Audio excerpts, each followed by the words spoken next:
Ya, nah kita akan coba lihat yang namanya lab ya. Lab ini, kimia ini ada di samping lapang basket sana ya. Lalu sampingnya ini biologi. Lalu kalau kita lihat ke arah sini, dia adalah Masjid 98. Oke, jadi ini lab kimia. Ya nanti kalau kalian offline, tahu ya di mana letaknya. Oke, lab kimia ini, sorry ya Pak, landscape-nya.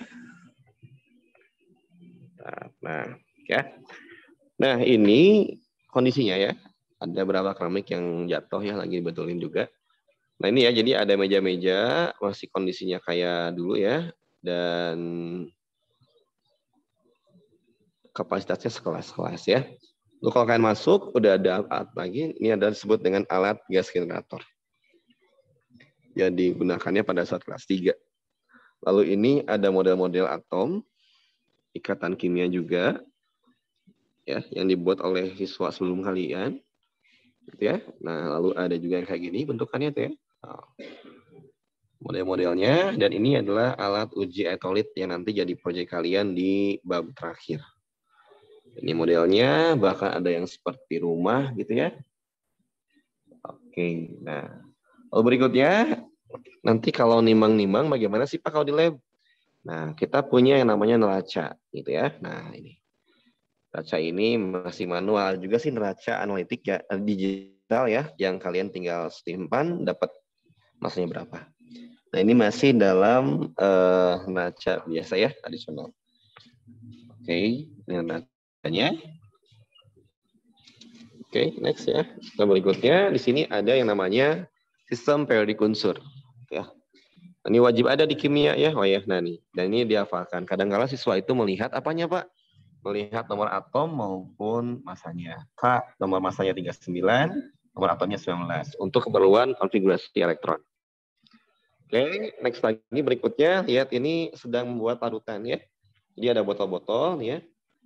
Kita coba lihat lebih dekat. Ini ada natrium sulfat, ada kalium sianat, ada asam cuka, ada barium klorida gitu ya, dan lain sebagainya.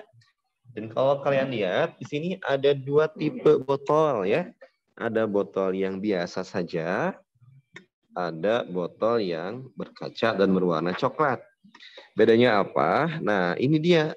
Kalau kalian memiliki larutan yang bersifat mudah terurai oleh cahaya, kita harus masukkan dia ke dalam botol yang berwarna coklat ini. Ya, karena dia itu sangat rentan akan sinar matahari.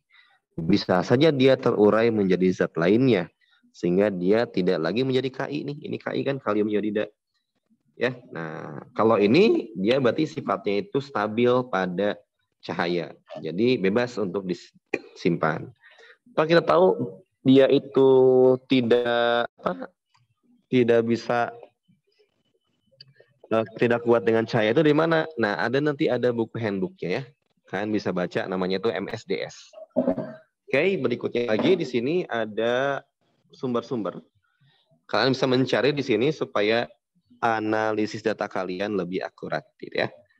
Dan berikutnya lagi ini wastafel untuk mencuci zat atau alat kalian gunakan. Dan ini ada tata tertib di laboratorium.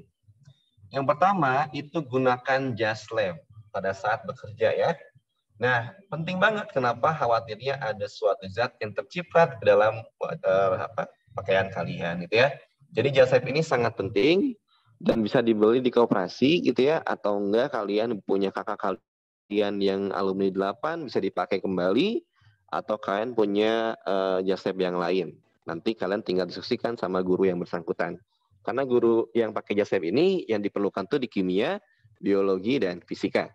Lalu berikutnya, jangan berbuat dan mengerjakan hal yang tidak seharusnya, gitu ya. Yang lain pada ngerjain apa, ini ngerjain apa, gitu ya. Harus sama sana ya.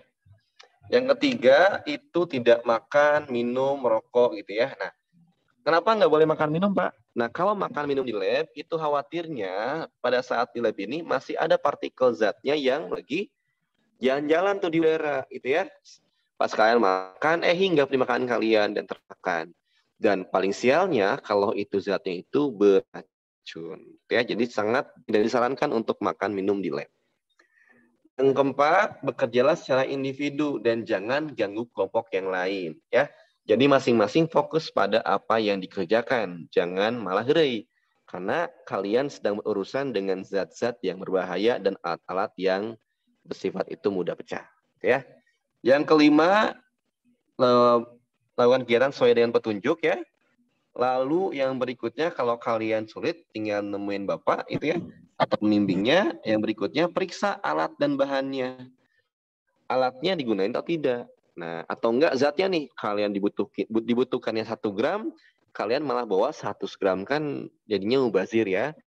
Jadi sesuai dengan yang dibutuhkan.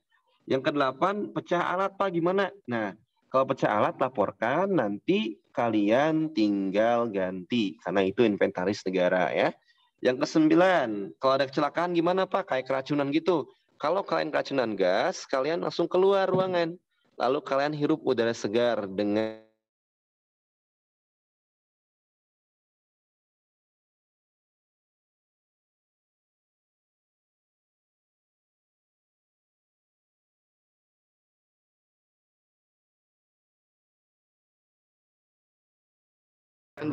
disimpan pada air yang mengalir gitu ya. Nah, yang berikutnya lagi, bersihkan alatnya setelah selesai yang digunakan. Kenapa? Karena alat itu akan digunakan untuk kelas yang lain. Dan bagi perempuan yang memiliki rambut panjang, itu harus diikat. Karena khawatirnya nanti kalau kita lagi bakar-bakaran gitu ya, ininya teruntai dan ternyata terbakar kan lumayan ya, itu aset buat perempuan. Jadi diikat kalau nggak pakai kerudungnya. Nah, ini ada statif gitu ya. Nah, ini untuk titrasi gitu ya. Kok ada dispenser di sini? Ya, karena labnya nggak dipakai selama setahun setengah gitu ya. Jarang lah, jangan dipakai. Jadi ini sebagai inventaris juga. Sebenarnya ini ada di tempat yang dalam gitu ya. Next, berikutnya lagi, supaya kita masih dalam standar lab, kita perlu alat pemadam kebakaran. Ya. Nah, ini APAR ya, untuk biasa itu kalau ada kebakaran dadak, langsung sigap untuk menggunakan APAR ini ya. Nah, kita langsung ke alat labnya. Di sini ada namanya alatnya, ada yang kecil, ada yang besar, ya agak besar ya. Ada yang segini ya, ada yang 200 mili, ada yang 500 mili. Bahkan ada lagi yang lebih besar lagi, ada yang 2 liter, ada yang seliter gitu ya. Nah, pertanyaannya itu siapa gitu. Oke, nah pertanyaannya. Nah, ini coba lihat ya. Nah, oke. Nah, ada yang tahu ini apa namanya? Gelas kimia bukan, Pak? Oke, betul. Ini gelas kimia. Beker glass ya, sebagai tempat menyimpan zat, ataupun kalian bisa mereaksikan zat di sini ya. Tapi di sini seringkali digunakan untuk menyimpan zat yang kalian gunakan. Disebut dengan beker glass. Penting banget karena setiap praktikum pasti perlu yang namanya beker glass. Sesuai dengan ukuran masing-masing. Kalau butuhnya 250, oke. Kalau ukurnya 50 mili, yang kecilnya nih, bisa kalian mau lihat ya. Tuh, yang kecilnya ya. Oke, ada yang dari Pirex, dari apa nih ya? Seperti ini. Ini beker glass. Lalu berikutnya, kita cek lagi ke alat berikutnya. Wah, ini nih, ada yang lebih besar lagi ya dari tadi. Nah, ketemu nih sama alat gini ya. Ini apa namanya nih ya? Coba kita lihat ya dari dekat. Oke, oh dasarnya data. Terus ini seperti ini. Atau ada tutupnya. Ada yang tahu ini siapa? Atau apa namanya? Ada yang tahu? Ada yang tahu apa namanya nih? Ada yang tahu? Tidak? Ya? Apa? Hah? Nggak kedengar? Coba. Namanya adalah labu ukur. Ya. Labu ukur ini teh. Ini digunakan untuk mengukur zat dengan konsentrasi atau kadar tertentu ya. Jadi kalau kita lagi buat alat ya bahan-bahan ataupun praktikum yang bersifat kuantitatif atau hitungan yang teliti, kita gunakan ini. Ini digunakan untuk membuat larutan, ya. Caranya bagaimana? Masukkan larutan yang kalian campurkan di sini, lalu nanti tanda bataskan pada tanda ini ya. Tuh ada kan ya kayak cincin gitu ya. Nah, lalu kalian aduknya kayak apa? Kayak barbel gitu ya. Nah, diaduknya gini. Sampai dia tercampur ya. Ada yang 50, ada yang 100, ada yang 250 gitu ya banyak. Disebut dengan labu ukur. Oh, next berikutnya lagi. Nah, ini gimana Pak? Maksudnya nih. Panjang-panjang gini ya. Contoh Pak, ambil satu nih ya. Nah, ini ada tempat dudukannya, lalu dia bentuknya kayak silinder tabung, lalu ini buka gini. Apa namanya? Ada yang tahu nggak? Ada yang tahu apa namanya? Tabung Namanya? reaktif. Gelas tabung. Bukan. Gelas tabung. Kan namanya gelas Takar. ukur. Gelas takar ya, gelas ukur ya. Nah, ini digunakan untuk apa? Untuk mengambil larutan pada botolnya sesuai dengan takarannya. Lalu hasilnya nanti dimasukkan ke dalam gelas kimia, gitu ya. Ini untuk mengukur. Dan ini tidak digunakan untuk praktikum yang bersifat kuantitatif atau hitungan teliti, enggak ya? Ini cuman sebatas hitungannya itu kualitatif saja.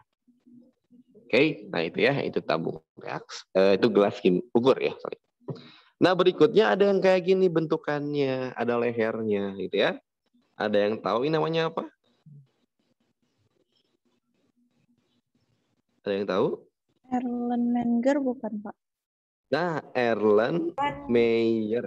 Oh, Meyer, maaf, Pak. Nah, apa? Nah, benar ya. Labu Erlenmeyer ini untuk mereaksikan zat. Kenapa seperti ini Pak bentukannya dari bawah besar ke atas kecil supaya zat yang kita aduk itu dia tidak tumpah ke atas ya. Jadi ini seringkali digunakan pada saat titrasi asam basa kelas 2 ya. Nah ini labu Erlenmeyer. Oke. Nah berikutnya lagi ini namanya stand ya, tempat penyimpanan tabung reaksi supaya kita mudah mengamati. Kalau banyak ya tinggal masukin aja ya. Lalu berikutnya lagi ini ada tabung-tabung berbentuk lucu ya. Nah, ada yang kayak gini bentukannya, ini bentukannya Y gitu ya. Untuk mereaksikan zat di antara dua ini yang bawah ya. Kalau mau direaksiin tinggal dimiringkan sampai dia jatuh ke dalam tabung yang bawahnya gitu ya. Itu tabung Y. Kalau ini ada lagi nih tabung U gitu ya. Tadi mah Y, ini mah U gitu ya. Nah, ini ya. Ini digunakan di tekanan osmosis ya untuk melihat. Oke, di tekanan lah ya kalau di SMP. Lalu ada lagi juga yang lain yaitu ini. Dia labunya tapi dasarnya bulat. Nah, ini digunakan untuk namanya destilasi. Oke ya. Labu dasar bulat namanya itu ya. Tuh, khawatir pecah nih lumayan gantinya. Oke, nah berikutnya lagi ada namanya corong. Ada corong kaca, ada corong yang plastik. Tergantung mana zat yang kalian gunakan. Kalau reaktif pakai yang kaca. Kalau yang nggak reaktif pakai yang plastik aja nggak apa. Nah ini namanya adalah aquades ya. Apa itu aquades? Aquades itu adalah air suling. Jadi airnya pure air, itu tidak tercampur oleh mineral-mineral lain. Yang kalian minum itu adalah air mineral. Kalau aquades itu air suling. Digunakannya untuk apa? Untuk melarutkan atau sebagai pelarut ya air ya. Nah, berikutnya lagi di sini ada spiritus tempatnya nih ya. Untuk pembakaran dan juga ada pencepit tabung reaksi ya. Dan berikutnya di sini ada lumpang alu, oke, buat rendos, suatu zat berbentuk padatan. Lalu ada kaca arloji, ini untuk menimbang serbuk-serbuk gitu ya di sini ya. Lalu ada lagi cawan porselen untuk membakar suatu larutan, ya, membakar. Dan berikutnya ada namanya plat tetes untuk uji Bisa uji karbohidrat ataupun uji asam basa. Ya. Nah, lab ini juga di laborannya sendiri itu namanya Ibu Juminah. Dan untuk kepala labnya itu adalah almarhum Bapak Maman Lukman ya, yang kemarin meninggal dunia. Ya, kita doakan semoga almarhum menjadi almarhum yang husnul khotimah ya, diampuni segala dosa-dosanya dan dijadikan ilmu yang diajarkan di Samadhi 8 ini sebagai ilmu yang jariah, amal jariah dia ya. Amin wa amin. Oke, nah itu ya, ini kondisi labnya, lab kimia gitu ya. Nah, maaf ya Bapak bukan vlogger ya, jadi ada kurang stabil ya. Oke, next ya, kita mulai masuk ke alat-alatnya ya. Oke, kita coba ke sini. Nah, ini disebut dengan lemari asam. Kenapa? Karena asam-asam yang pekat, asam yang konsentrasinya tinggi, itu bersifat oksidasi, yaitu mengoksidasi. Jadi jangan sampai terhirup oleh kita. Jadi kita gunakannya di dalam ini, supaya nanti asapnya dia keluar. Jadi yang kita operasikan itu ya tangan kita. Tangan kita juga harus gunain gloves yang tebal ya, karena khawatir kena tangan malah korosif nanti ya. Atau enggak jadinya panas gitu. Nah, itu ya. Berikutnya lagi di sini ada teometer ya, banyak lah ya. Lalu ini juga ada biuret ya. Biuret ya, tuh ini patah biuret ya. Digunakan untuk deteksi asam basa. Lalu berikutnya lagi di sini ada model-model ini buat ikatan kimia. Ya, ada lagi ini logam-logam. Logam ini ada namanya tuh logam Pb, Zn ya, Mg, Fe, Cu. Ini logamnya ya. Disediain buat praktikum kita. Lalu ada kertas saring ya. Lalu ada kertas nih ya, lakmus. Biru, lakmus merah buat asam basa. Dan berikutnya di sini ada peralatan nih buat campurin. Ini adalah batang pengaduk ya, batang pengaduk. Ini pipet, tetes ya. Dan ini adalah ini yang lainnya, dan sebagainya. Oke, kita langsung next ke yang namanya bahan-bahan kimia ya. Nah, bahan-bahan kimia ini ada di sini semuanya ya. Nah, ada larutan itu ya. Ada baiklin sebagai pemutih ya. Nah, ini larutan semua ya. Di sini ada CH3COH, asam cuka, ini magnesium klorida gitu ya. Ini ada asam sulfat, ini magnesium sulfat, NaOH. Pak, dari angka MM itu apa? Itu kepekatan. Semakin dia besar M-nya, maka dia semakin pekat dan berbahaya. Oke, ini KCl, NaCl ya, K2CR4 ini berarti pakai label kayak gini, artinya dia mudah terurai oleh cahaya ya. Nah, berikutnya lagi ini ada garam sulfat ya. Ada nih COCl2 itu kobalt klorid 2 klorida gitu ya. 6 hidrat, nah metilen blue itu sebagainya. Ya, ada zat ini ada tanda X, artinya dia berbahaya gitu ya. Ada nikel gitu, nikel sulfat, ada ferrosulfat, koper sulfat, ini semua persulfatan ya. Gua juga sama persulfatan juga ya. Oke, dan ke bawah juga itu ada, nah tandanya ini ada potasium kromat dan lain sebagainya ke bawah nih ya. Lalu ini organik yang lainnya nih. Ini kayak urea itu ya, ada salisil ya, ada asam salisilat ya. Lalu di atas ada logam-logam, ada Fe, ada lead ya, lead metal itu ialah Pb ya, ada Cu juga. Banyak, di sini juga ada chloride ya. Oke, nah ada tanda nih, tanda yang baru nih. Nah, tanda ini namanya tanda oxidizing, mengoksidasi ya. Ada lagi tanda yang lainnya. Nah, ini tandanya apa nih? Tandanya ada kayak gini, ada logam, ada tangan. Disebut tandanya itu adalah korosif. Tandanya seru berarti dia berbahaya, jadi harus hati-hati ya. Nah, seperti itu ya di sini. Oke, nah berikutnya di sini ada yang namanya tabung reaksi. Nah, tabung reaksi ya. Oke, tabung reaksi. Bulat atasnya tapi kesininya lonjong. Nggak kayak tadi, nggak kayak gelas ya. Ini tabung reaksi. Dipegang gini ya di atasnya. Oke. Lalu berikutnya lagi. Ini just tabnya nih.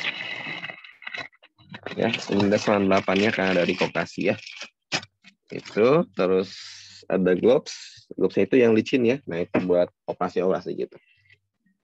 Oke, nah seperti itu kita open lab-nya ya. Oke. Kita kembali lagi ke laptop ya. Oke.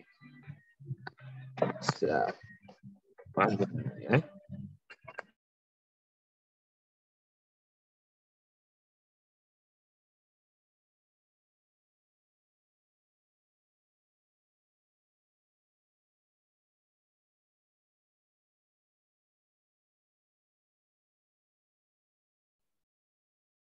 Oke, gimana? Sudah bisa melihat tadi ya? Sudah paham?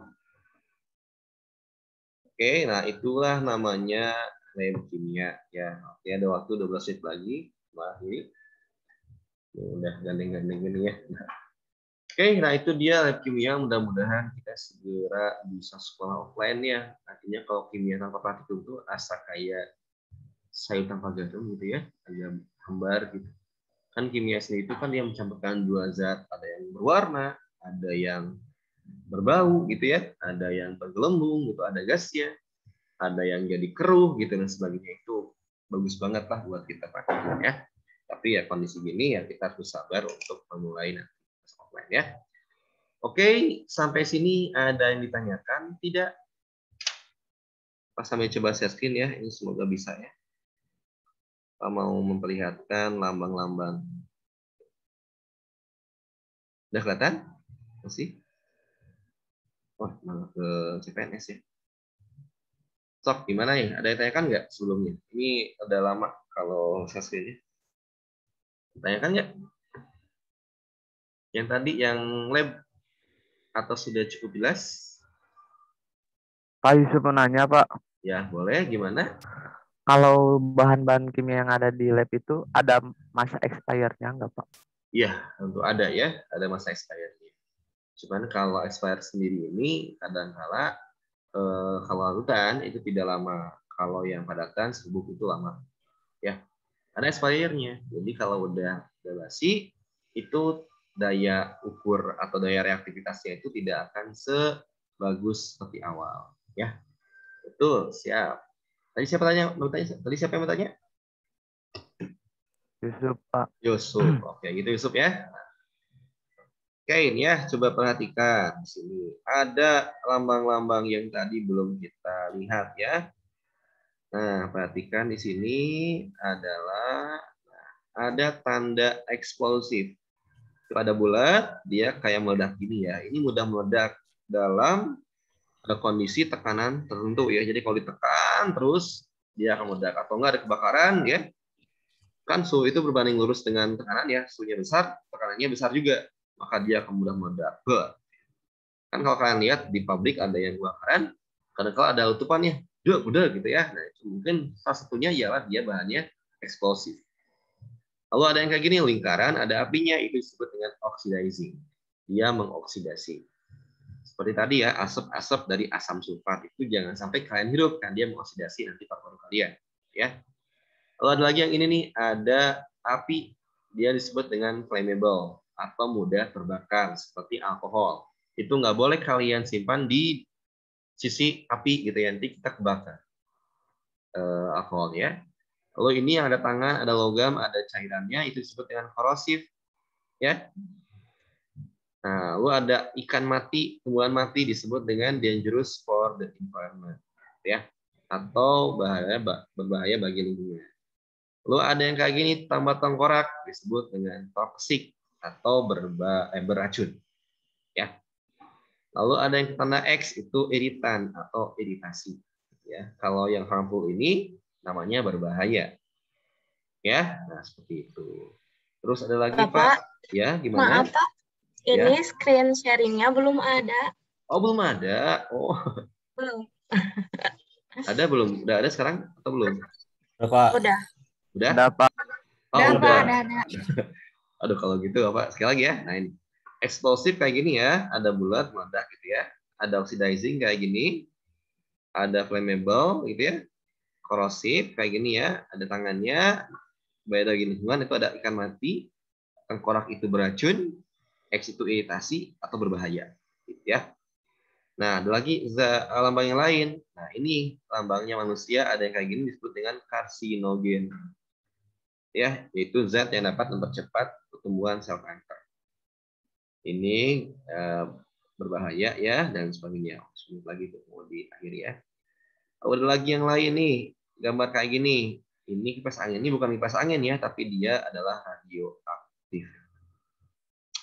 Ya, nah lambang ini di kuis nanti akan muncul, jadi dihafalkan ya. Oke, seperti itu saja untuk sesinya ya. Ada yang tanyakan? Sok sambil nyalain kameranya ya, Bapak akan absen yang kedua. Oke, nah itu tentang kimia ya. Kita belum masuk ke bab berikutnya, kita ke atom. Atom itu lebih ke arah abstrak ya, jadi kalian tuntut untuk menghafal, membuat hal abstrak menjadi kenyataan gitu ya, atau membayangkan ya, dan juga menghitung, menggambar ya di atom ya. Oke, kalau tidak ada yang tanyakan, kita absen kedua ya. Silakan nyalain kameranya lagi. Kalau nggak ada yang bisa nyalain, tinggal chat aja di kolom chat ya. Oke, Bapak akan absen dulu dari yang dekat dengan Bapak. Ya, ada Raffi Valerian, oke, Devtania, Haifa Hasna, oke, Salman Dila, Khairun Nisa. Ada Pak.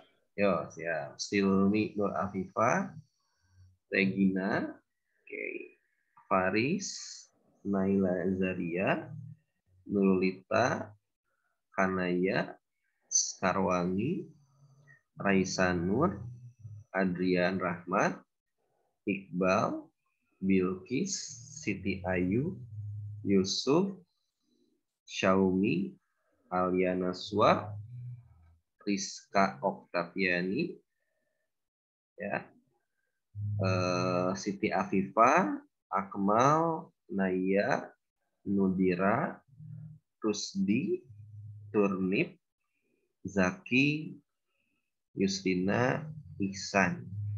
Coba Razi Irham, boleh nyalakan. Siapa yang belum disebutin? Razi Irham, Tiara, belum nyalain kameranya ya. Oh, Dava katanya lagi di rumah tangga. Oke. Apa lagi nih? Oh iya, sebenarnya. Oke, Brian, coba Brian. Nyalain kameranya Brian. Tiara Aulia, Razi, ayo nyalain kameranya ya. Oke, sip, Brian. Oke. Tiara, Razi, Irham. Terus Niken. Atar, oke. Dava tadi. Ini tidak. Yuk, Razi sama Tiara yang belum ya. Oke, nanti kalau Razi sama Tiara belum nyalain off-cam, jangan dulu di meeting ya. Oke, kita akhiri pertemuan hari ini dengan ucapan alhamdulillah, amin. Semoga apa yang Bapak sampaikan dapat bermanfaat bagi kalian. Dan menjadi semangat juga di kimia, jadi nggak bukan susah, tapi insya Allah mudah di kimia ini ya. Jadi jangan sampai tertekan di awal. Ya, oke, sampai jumpa minggu depan. Dan Bapak akan sampaikan ada tugas UKBM, LKS yang kalian harus diisi. Ya, tinggal kalian isi nanti di rumah. Waktunya 2 minggu sampai tanggal 22 lah kurang ya, dikumpulkannya. Jadi agak bisa santai ya. Oke, sekali lagi terima kasih banyak. Assalamualaikum warahmatullahi wabarakatuh. Waalaikumsalam warahmatullahi wabarakatuh.